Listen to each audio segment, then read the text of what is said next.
Assalamualaikum warahmatullahi wabarakatuh. Di sini saya Armatri Wahyudi dari kelas 08 TPLN 005 dengan NIM 19 10 11 40 26 59 ingin menjelaskan tentang makalah yang bertemakan tentang audio dan agent di dalam mata kuliah interaksi manusia dengan komputer. Yang pertama di sini ada audio dan agent adalah uh, suatu audio dalam sistem komunikasi bercirikan suara sinyal elektrik digunakan untuk membawa unsur bunyi. Istilah ini juga biasa digunakan untuk menerangkan sistem-sistem yang berkaitan dengan proses perekaman dan transmisi, yaitu sistem pengambilan atau penangkapan suara, sumbangan transmisi pembawa sunyi, amplifier, dan lainnya.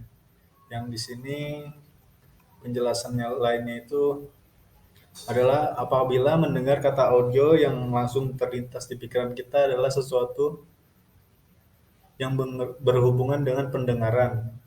Komunikasi bisa dilakukan dengan beberapa cara, salah satunya melalui audio. Seperti yang tadi saya katakan, audio berupa pendengaran, seperti pemberian informasi melalui radio, sedangkan cara lainnya adalah audio visual.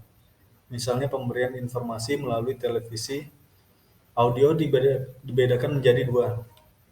Pada slide selanjutnya dijelaskan yaitu speech dan non-speech.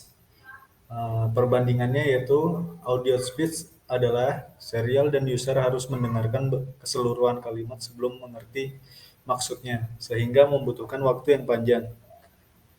Dan audio non-speech adalah dapat diasosialisasikan dengan kejadian khusus dan waktu yang dibutuhkan lebih pendek, bersifat universal.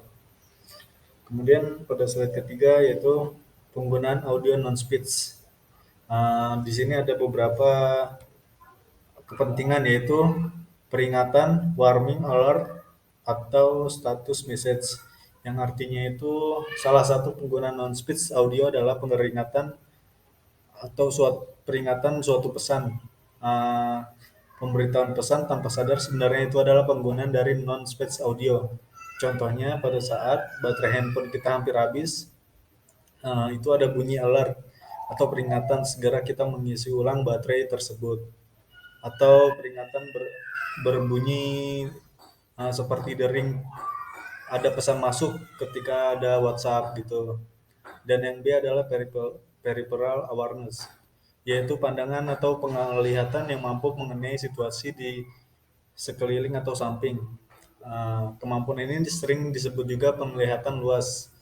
Yang saya adalah sonifikasi. Sonifikasi adalah penggunaan suara berisik atau keras untuk menyampaikan informasi, yaitu ahli komputer diantaranya untuk penggunaan di rumah dan kantor, dapat juga digunakan di ruang sekolah untuk mengoptimalkan aliran pekerjaan dengan menentukan apakah pekerja harus beristirahat.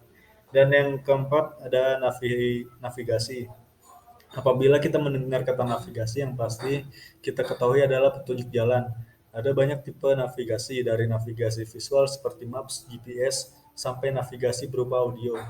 Banyak juga contoh GPS dengan menggunakan sistem suara, jadi pengendara tidak perlu melihat ke arah smartphone untuk mengetahui arah. Cukup smartphone Anda memberikan harus belok atau sampai ke tujuan Anda.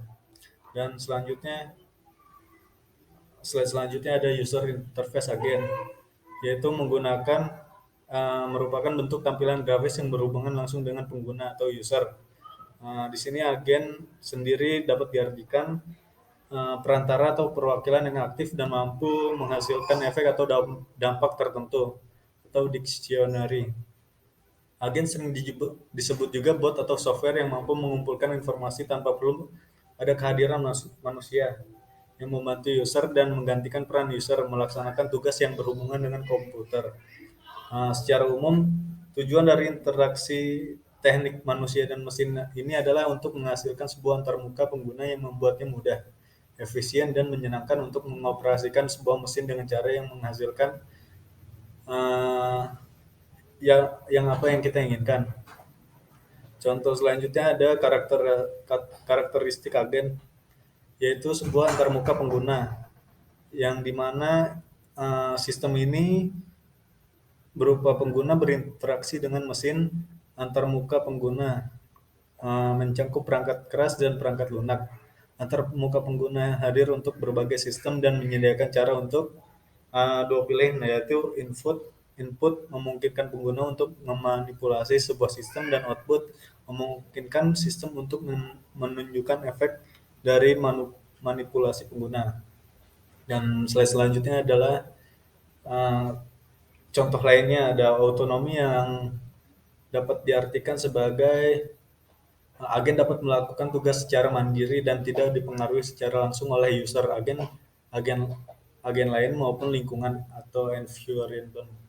Nah, kemudian di sini yang kedua ada intelligence, reasoning, dan learning, yaitu setiap agen harus mempunyai standar minimum untuk bisa disebut agen, yaitu intelijensi.